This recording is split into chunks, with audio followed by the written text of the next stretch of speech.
Hello दोस्तों, मेरा नाम रोहित है और आज मैं अपनी जिंदगी की रुलाने वाली लव स्टोरी बताने जा रहा हूँ।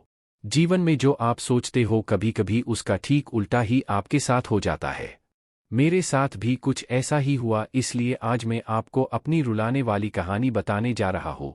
वो हमारा स्कूल का दिन था जब मैं एक श्रुति नाम की लड़की को पसंद करता था। उस समय मैं 10वीं में था, श्रुति भी 10वीं में ही थी। हम दोनों एक दूसरे को पसंद करते थे। उस समय मैंने अपनी दिल की बात उसे बताई और उसने मेरे प्यार को एक्सेप्ट कर लिया। हम दोनों एक ही बस में स्कूल जाया करते थे। बस में अक्सर मैं उसकी बगल वाली सीट पे बैठ जाया करता था और वो पल मानो मेरे जिंदगी के सबसे खूबसूरत पल थे। क्लास में लगभग सभी को हमारे प्यार के बारे में पता था। मेरे दोस्त हमेशा श्रुति का नाम लेकर मुझे चिढ़ाया करते थे। श्रुति और मैं लंच के समय साथ में खाना खाते थे और खाते हुए अपने फ्यूचर की बातें किया करते थे।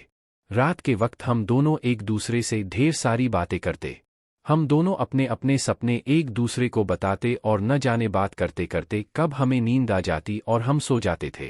कभी अगर मेरे घर में कोई रिश्तेदार आ जाता तो रात को मैं छत पे जाकर बातें करता।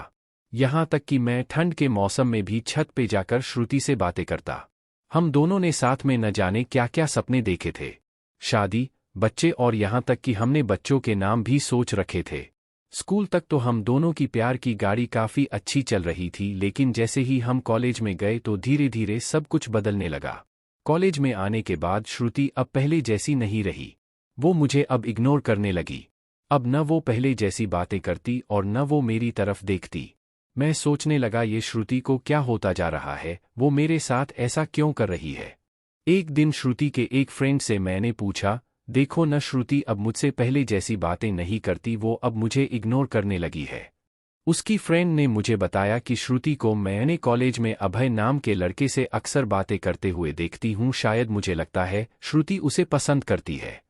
उसकी फ्रेंड की बातों को सुनकर मेरी दिल की धड़कनें बढ़ने लगी। मेरा दिमाग कह रहा था कि श्रुति ऐसा कैसे कर सकती है, लेकिन दिल कह रहा था कि नहीं, श्रुति ऐसा नहीं कर सकती। मेरी आंखें नम होने लगी। मैंने अपने आंसुओं को रोका, लेकिन तब भी मैं अंदर से रोने लगा। घर जाकर मैंने श्रुति का फेसबुक अकाउंट और इंस्टाग्राम अकाउंट चेक किया। मैंने देखा कि श्रुति ने अभय को फॉलो किया हुआ है और उसके फोटो पे लाइक और दिल वाले इमोजी का कमेंट भी था। मैंने तुरंत श्रुति को कॉल किया, लेकिन उसने मेरे कॉल का जवाब नहीं दिया। अगले दिन जब मैं कॉलेज गया तो श्रुति से मैंने पूछा, क्या तुम अभय को पसंद करती हो? श्रुति, ये तुम क्या बोल रहे हो? मैं जो पूछ रहा हूँ उसका जवाब दो। क्या तुम अभय को पसंद करती हो, हाँ या ना? श्रुति, अभय और मैं बस एक अच्छे दोस्त हैं। उसने मेरे सवालों का जवाब नहीं दिया। मुझे समझ नहीं आ रहा था कि मैं क्या करूं। मैं अब काफी चिड़चिड़ा हो गया था और छोटी छोटी बातों पे नाराज हो जाया करता था। श्रुति अब पहले जैसी नहीं रही, वो अब बिल्कुल बदल चुकी थी। एक दिन मैंने श्रुति को अभय का हाथ पकड़कर कॉलेज ग्राउंड में बात करते हुए देखा। मैंने अपने फ़ोन से उन दोनों का फ़ोटो क्लिक कर लिया। कॉलेज खत्म होने के बाद मैं श्रुति के पास गया और उससे कहा, श्रुति 2 मिनट, मुझे तुमसे कुछ बातें करनी है। श्रुति, हाँ बोलो, क्या बात करनी है? राजीव, तुम अभय को लाइक करती हो ना? श्रुति, मैंने तुम्हें कल ही बोला था कि अभय और मैं बस एक अच्छे दोस्त हैं। राजीव, सिर्फ अच्छे दोस्त हो न तो ये फ़ोटो देखो, एक दूसरे का हाथ पकड़कर क्या बातें हो रही थी।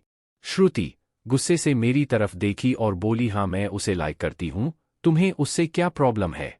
राजीव, श्रुति, हम दोनों स्कूल से एक दूसरे से प्यार करते हैं, तो फिर ये बीच में अभय कहाँ से आ गया? श्रुति, स्कूल लाइफ वो हमारा बचपना था, बस वो प्यार नहीं था और हम सिर्फ एक अच्छे दोस्त हैं। मैं अब जा रही हूँ, बाय। हम बस अच्छे दोस्त हैं, ये बोलकर वो बड़ी आसानी से चली गई। मेरे और मेरे फीलिंग्स के बारे में उसने एक पल भी नहीं सोचा। मैंने तो उससे सच्चा प्यार किया था। उस रात मेरे आंखों में आंसू और नज़रों के सामने वो पुरानी यादें साफ दिखाई दे रहा था। उसकी पुरानी फोटो को देखकर मैं बस रोता रहा। मुझे कुछ भी खाने पीने का मन नहीं कर रहा था। मेरी भूख प्यास सब मर चुकी थी। मैं बीमार पड़ गया, मेरी तबीयत पूरी तरह खराब हो गई। मैं कई दिनों तक कॉलेज भी नहीं गया। रात को जब भी उसे ऑनलाइन देखता तो मुझे बहुत तकलीफ होती। जब मैं उसे मैसेज करता तो वो मेरे मैसेज का जवाब नहीं देती। मैं बस ये चाहता था कि वो मुझसे बात करे, लेकिन वो मुझे अब भूल गई थी। श्रुति मेरा पहला प्यार था। वो कहते हैं कि पहले प्यार को आप भुला नहीं पाते हो, मैं भी उसकी यादों को नहीं भुला पाया। आज भी जब मैं अपने स्कूल के रास्ते से गुजरता हूँ तो वो पुरानी यादें फिर से ताज़ा होने लगती है। अब कॉलेज में दोस्तों से मुस्कुराते हुए मिलता हूँ लेकिन अंदर से आज भी दुखी हूँ। अब ये दुख कब कम होगा मुझे नहीं पता। जीवन में जैसा हम सोचते हैं वैसा नहीं होता। आप सच्चे हो इसका ये मतलब नहीं कि सामने वाला भी सच्चा हो। वक्त के साथ इंसान भी बदल जाते हैं। इसलिए दोस्तों, अपने दिल को बार बार धड़कने और बेचैन होने से बचाने के लिए फरेब लोगों से हटकर दिल लगाने का, बस लाइफ बिंदास जीते रहने का। इसी तरह की कहानी सुनने के लिए इस चैनल को सब्सक्राइब जरूर करें। धन्यवाद।